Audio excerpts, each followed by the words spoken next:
from the station working for you. This is WRTV News at 6, streaming now. Thanks for joining us tonight at 6. I'm Nicole Griffin. As COVID-19 cases continue to climb, we are taking a closer look at Governor Holcomb's executive order, which places certain restrictions on businesses in the state to help slow the spread. That order does not place any size restrictions on churches and places of worship. Today, we checked in with the two large churches in our area to see what they are doing to keep people safe. Traders Point Christian Church is offering virtual and in-person services. They're requiring masks to be worn at all times, encouraging people to sit themselves at least 6 feet away from other families, and there are hand sanitizing stations throughout the building. Leaders there tell us attendance is about 30 to 40% of what it was at this time last year pre-pandemic. Meanwhile, Eastern Star Church is taking a different approach. They've been completely virtual since March. Here's what leaders at both churches have to say. Even though we maybe can't be 6 feet within each other, just being in the same room together and singing, there's something really powerful about that. And this feeling of isolation, I think, is getting to a lot of people. And so they want to be able to be with other people and to do that safely and responsibly. We are very, very concerned about our congregation and their health. And we know for Black people, we're more likely to get COVID-19, more likely to be hospitalized, and more likely to die from it. And our congregation is predominantly Black. Well, right now, Holcomb's executive order just says virtual services are preferred for religious institutions. In-person gatherings must still follow the mask mandate and social distancing. COVID has changed my college experience a lot. Like, I'm not a normal college student at all. Tonight, Indiana University students are back home as we are now just a few days away from Thanksgiving. Students will be doing virtual learning until February, so we wanted to find out how they are preparing to stay safe while home with family. We talked with Tanaya Jones, who is a freshman political science major at IU in Bloomington. The Lawrence Central grad describes the first few months of her freshman year on campus as rocky. She takes COVID tests weekly. Many of her classes are online, but she is trying to make the best of her college experience despite the circumstances. And now that she is home from break, she says things this year for Thanksgiving will look much different. She's spending it with family in Chicago, just her immediate family. She says during her time away from campus, she's going to continue wearing a mask, using hand sanitizer, and practice social distancing.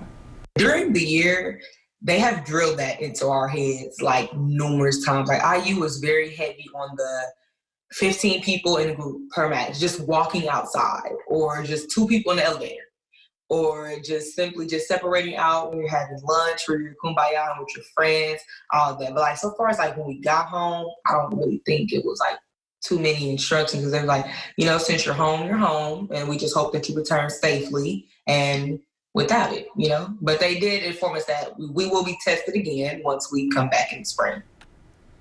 Well, since the beginning of the semester, Jones has been tested for COVID-19 every week with so far no positive results. Before leaving campus, Indiana University offered students and staff members a departure COVID test. IU advises students with negative results to continue on with their normal routine. Take care when traveling, wear a mask, stay physically distant, and wash your hands often. The Indiana State Department of Health reports 6,255 new coronavirus cases. 48 more Hoosiers have died with COVID-19, bringing the total number of deaths to 5,040. Since March, more than 295,000 Hoosiers have tested positive for the virus. Nearly 3.9 million tests have been administered in Indiana. The coronavirus pandemic continues to take its toll. More than 256,000 Americans have died from COVID-19 since the pandemic began. Many now waiting for a vaccine, with Pfizer filing for emergency use authorization for its vaccine this past Friday, and Moderna not far behind. Here's ABC's Zoreen Shah with the latest. The United States moving past a grim milestone this weekend. More than 12 million confirmed coronavirus cases since the pandemic began. Nearly 9,500 American lives lost in the past week, a jump of almost 20% from the previous week. Deaths are now climbing in 35 states and Puerto Rico, and hospitalizations are rising in every state. I would 100% be lying if I said I wasn't nervous to go to work next week. A county judge in El Paso now asking the governor for permission to reimpose a curfew. The city's main morgue and 9 mobile units filling up. FEMA sending 25 ambulances to Minnesota to help in transferring patients between hospitals due to capacity issues.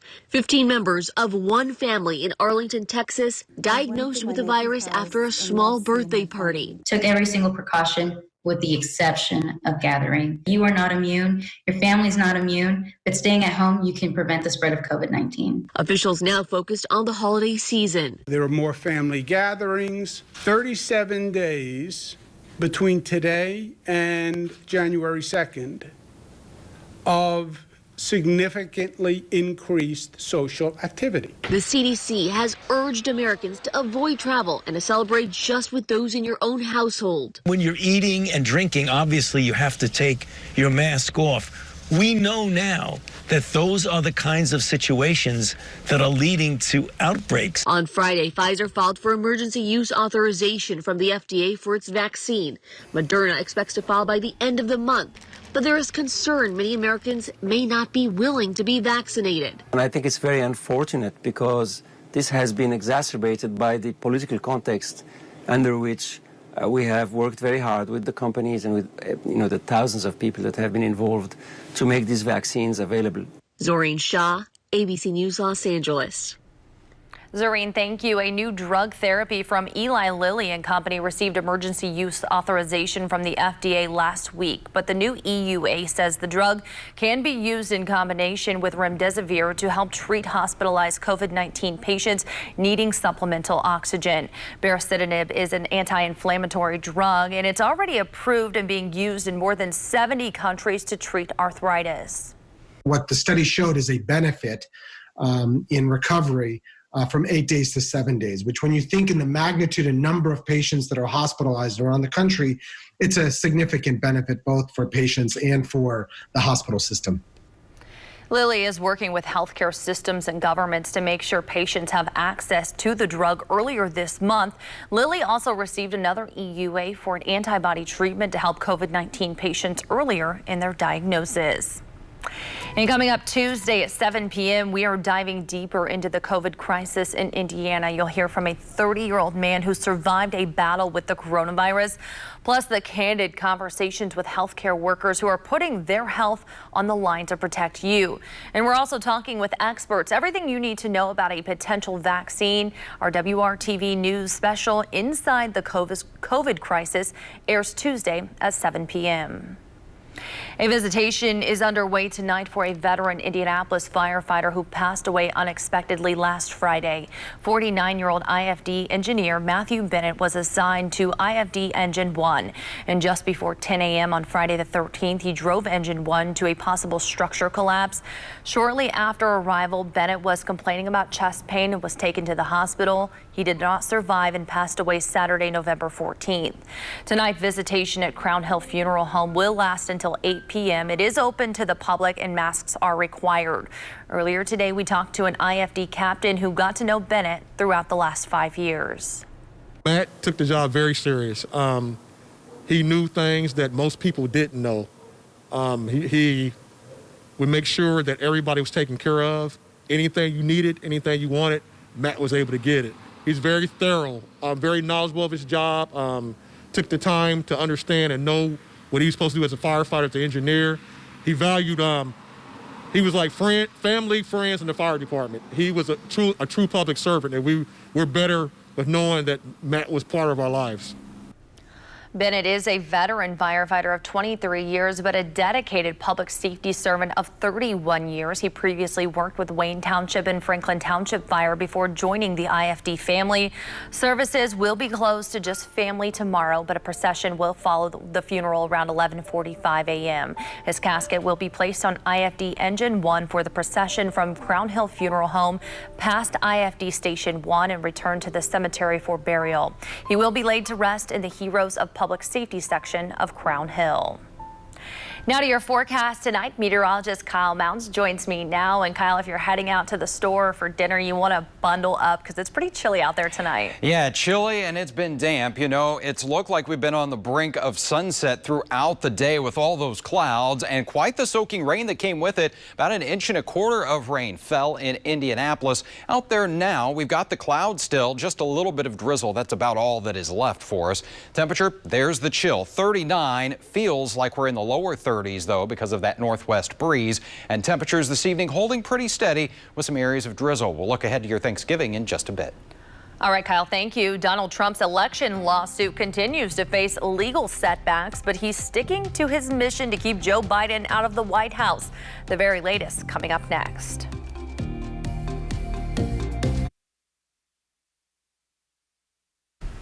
Welcome back. President Trump still refusing to concede the election to President-elect Joe Biden. His campaign has filed 19 lawsuits across 5 states, 17 of which have been denied, dismissed, or withdrawn. The delay is slowing down Biden's transition, and it could have a negative impact on the distribution of a vaccine if and when one is approved. Here's ABC's Andrew Dimbert tonight with the details. The coronavirus pandemic is not just taking a toll on people's health, it's also causing economic hardship for millions of Americans. I have some savings, so I understand the value of having some money set aside, but we're going on a year and we've got an uphill battle. I'm an essential worker, but I have 7 family members that are not working, so it's just me. Thousands descending on food banks across the country in order to put food on the table. So we've never seen an increase in food demand like we have since March. Tyler Perry Studios in Atlanta hosting TPS Giving, handing out 5,000 Thanksgiving dinners to families in need. More than 21 million Americans are receiving some form of unemployment insurance. The number of Americans filing for first-time unemployment insurance rising for the first time in 5 weeks. This as key parts of federal aid known as the CARES Act expire only 40 days from now, including expanded unemployment benefits, eased student loan obligations, halted evictions, and foreclosure relief. Now, one key to getting people back to work is getting the virus under control and getting Americans vaccinated. President Trump has refused to concede the election, and some Republicans saying it's time to put the country first. As much as I'm a strong Republican and I love my party, it's the country that has to come first. The delay hampering President-elect Joe Biden's transition. Biden's chief of staff believes this could slow down distribution of a vaccine. If there isn't a seamless flow of information now so that we know what we're getting ourselves into, so we know what plans they've made, so we know what gaps there are in the plans, then I do think there's risk that distribution has gaps and lapses starting on January 20th. But Biden is moving ahead with parts of the transition. He's expected to announce some of his first cabinet picks this Tuesday. Andrew Dimbert, ABC News, Washington, D.C. This morning, we had some reports of snowflakes in the Logansport area with temperatures around the freezing mark. The rest of us not too far away from 32 degrees this evening. We're at 39 downtown, 38 for you in Bloomington, Kokomo, and Muncie with those cloudy skies. A little bit of a breeze is bringing in a wind chill. Feels like the upper 20s right now in Columbus. Feels like 31 downtown in Greenfield and Muncie. It feels like 30 degrees for you. Well, now that those leaves are down, Cindy Haywood says Augie loves to get out there, run through them, jump in some of those piles, but he stopped long enough to get this close up and join us here on the news at 6. Looks like he'll be having no problem staying warm this evening, but if you're heading out there for a walk with the dog this evening, you might want to layer up. Temperatures in the 30s. Again, we'll have wind chills. It'll be in the lower 30s, even some upper 20s here with those cloudy skies, a little bit of drizzle out there as well. There's the main weather system, though. You can see that rain now pushing through Ohio, and we are starting to see that clearing line back into western portions of Illinois. As it moves into central Indiana overnight tonight, that will drop the temperature a few more degrees, down to 33 in Bloomington and 34 in Indianapolis, but we won't have any precipitation to deal with here as we go into our Monday morning. It'll certainly be nice to see the sunshine again tomorrow. We'll still have some clouds around, but it will be a much brighter day than what we had throughout the weekend. And then as we go into our Monday evening, those clouds will start to build back in here from the west. So will it warm us up? Not by much here as we go throughout our Monday with that sunshine. We'll get to 39 for you at 10 a.m., lower 40s at noon, and only the middle 40s for an afternoon high. But we are going to continue a little bit of a warm up here as we get closer to the Thanksgiving holiday. Upper 40s on Tuesday, 58 degrees, feeling pretty good here on Wednesday. It'll be a bit breezy and also a soggy day, so that will take a little bit of that warmth out of the air. Here's a look at TrueCast. As we go throughout Wednesday, I do think it will be a wet day for us. Could see another inch or more of rainfall, and that lasts even as we get into our Wednesday evening. However, I think it's going to dry out in time for Thanksgiving. That 7-day planning forecast shows temperatures do fall a little bit for Thursday at 51, with partly sunny skies and fairly quiet weather until we get into next weekend. Those rain chances returning with highs around 50. Stay with us. Brad Brown joins us next on the news at 6. Welcome back. The pandemic has changed the way the college sports landscape in so many ways, but one thing that has remained consistent on the Marian University campus, success among its fall sports programs. Our Brad Brown has a closer look. For the past several years, this midpoint of November would likely have us talking about the success of the Marian football team, perhaps on the brink of another national title. But this fall, the Knights are having to sit and wait. You got to control what you can control. We have no control over that. So the thing that we can control, again, is, attitude and effort. The pandemic forced the NAIA to move football to the spring. Marian got in about 5 weeks of practice, then they were done. But some other MU teams have been thriving this fall.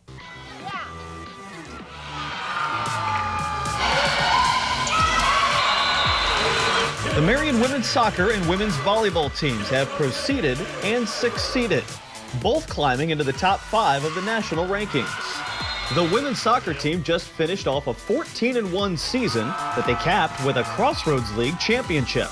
We had all summer to really talk about our intent to get through the fall season, the discipline, the commitment that we would all have to do to make it through a full season. It was awesome to even have the chance to play. It was definitely an adjustment, but now that we've all kind of adjusted and figured out what we have to do, we are all just happy to be here and be playing. So I think everyone's just grateful to have the opportunity to play. The women's volleyball team was all set to defend its 2019 national title. They'll get a chance to do that, but not until April. This fall saw the Knights string together a 12-3 mark. We're trying to take nothing for granted as we went through those practices, even on the longer practices days, it was all worth it just because we got to go out there and play when there's a lot of teams that aren't playing. For them just to be able to be resilient and kind of go with the punches and just to be able to go through everything. I'm just incredibly proud of them and just who they are as young women. It shows how successful they're going to be after college. There were certainly plenty of challenges that came about, not unlike all sports this year, but the opportunity to play has turned out to be worth the effort. It's been really difficult, I think, to put things in perspective because, I like to compare it to last year, and it's hard to do that because it's a really different situation than last year. So it's a lot harder this year, and I just have to keep reminding myself every day, I'm lucky to be here, I'm lucky to be playing. I have never seen a group of girls put in so much extra work, outside of practice, and I've never seen so many people go through film and just all the additional things that you need to do to be at your best. As for football, they're hoping for a season to start in February. Cold weather? Certainly, but the work never really stops between now and then. They're disappointed. They want to be playing football right now, and we're not. But we want to make sure that when we have the opportunity to, we're going to have the opportunity to play again. We got to make sure that when that opportunity comes, that we're ready for it. Brad Brown, WRTV Sports.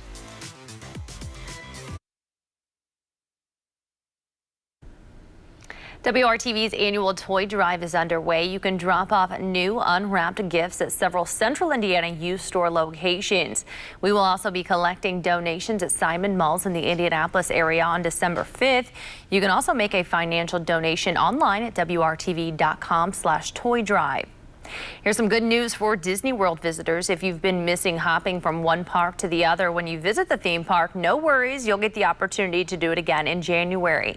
With some restrictions, of course. Today, the company announced it's bringing back the option, but visitors have to make reservations for their first park, and they physically have to go to that park before heading to another one. Disney has been modifying its guidelines since reopening in July. Well, we see all kinds of road signs as we drive along our highways, but we're pretty sure most of you haven't seen a sign like this.